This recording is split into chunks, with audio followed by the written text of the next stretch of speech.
After being ousted from Republican leadership, Congresswoman Liz Cheney is vowing to keep up the fight to break former President Trump's grip on the GOP. House Republicans voted behind closed doors yesterday to remove Cheney as conference chair for telling the truth in a meeting that lasted less than 20 minutes. According to a source in the room, Cheney spoke to her colleagues before the vote, saying in part, "We must be true to our principles and to the Constitution. We cannot let the former president drag us backward and make us complicit in his efforts to unravel our democracy. Down that path lies our destruction and potentially the destruction of our country." The Congresswoman spoke to reporters after the vote, including our own Casey Hunt. How concerned are you that former President Trump might end up back in the Oval Office, and what are you prepared to do to prevent it? I will do everything I can to ensure that the former president never again gets anywhere near the Oval Office. We have seen the danger that he continues to provoke with his language. We have seen his lack of commitment and dedication to the Constitution. And I think it's very important that we make sure whomever we elect is somebody who will be faithful to the Constitution. Do you feel betrayed by today's vote?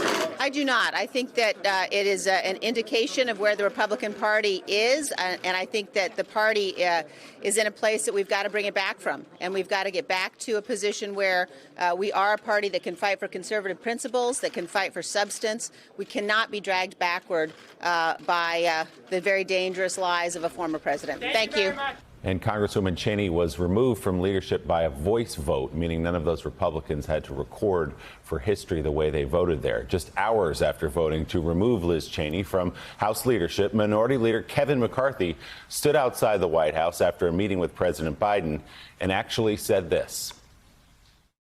I don't think anybody is questioning the legitimacy of the presidential election. I think that is all over with. We're sitting here with the president today.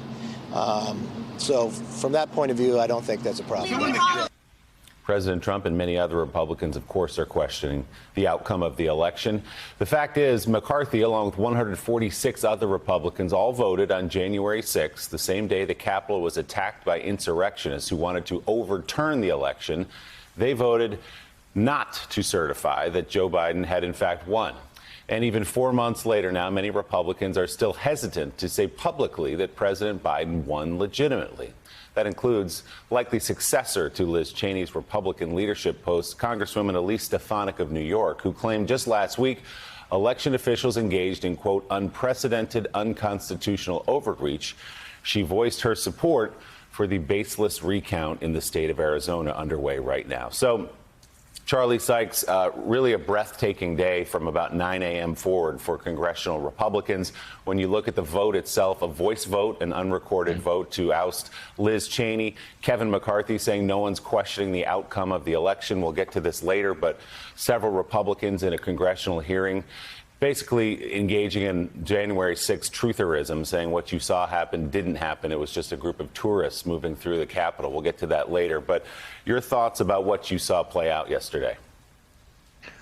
Well, it seems like an old story, but it all came together yesterday. I mean, what happened with Liz Cheney by the Republican caucus was cowardly, it was dishonest, and it was politically stupid. And Kevin McCarthy is now deciding that his best strategy is to lie about the lie. I mean, the contrast between Liz Cheney standing on principle, not backing down, is extraordinary. You know, you mentioned some of the other things that were said yesterday. I'm just so struck by the fact that you have, this congressman from Georgia who says that what happened on January 6th was just tourists, peacefully walking through the Capitol. They're not going to sanction him. There's no controversy within the Republican caucus about him. But Liz Cheney, who has said, do not whitewash the insurrection, who has said the election was legitimate, was thrown out. They did not have the courage either to show up and listen to her final speech on the floor of the House, which was remarkable. They did not have the courage to have an open vote or to have a recorded vote. That was cowardly. And it's profoundly stupid because a serious party would have been talking about some of the issues facing the country yesterday. And instead, what is Kevin McCarthy doing? he is, having the entire news cycle overtaken by his purge of Liz Cheney.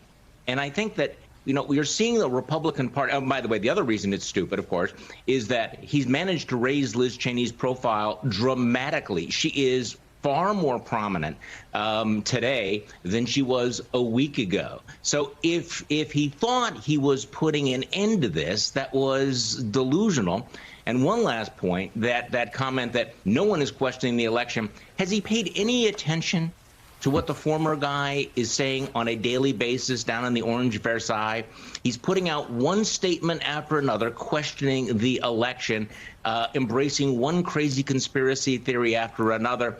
And so here's a party that cannot tolerate Liz Cheney, cannot even have a vote on Liz Cheney, an open vote, but continues to be in the thrall of this guy who continues to deny that he lost the election and appears to be embracing weird notions of somehow overturning the election. So the crazy, the stupid, and the dishonest, very strong in the Republican Party yesterday. It was a vote on the truth, and used the words revisionist history and delusional. This is what leads to the downfall of a democracy, and it can't be put lighter. When you have a group of people who run a party, a political party, one of two main political parties, who are acting in a delusional way, it's so dangerous. And Liz Cheney is just trying to tell the truth and trying to warn them that their lies, their bold-faced lies, are hurting this country and are putting this country in danger and putting this country in danger around the world, destroying our place in the world. Kevin McCarthy is a bold-faced liar, and all the Republicans standing behind him in lockstep, and Elif Stefanik, they have made that choice to be bold-faced liars to the American people. Hey, thanks so much for watching our YouTube channel. You can follow up on today's top stories and breaking news, or catch up on your favorite MSNBC shows all in one place. Download the NBC News app today.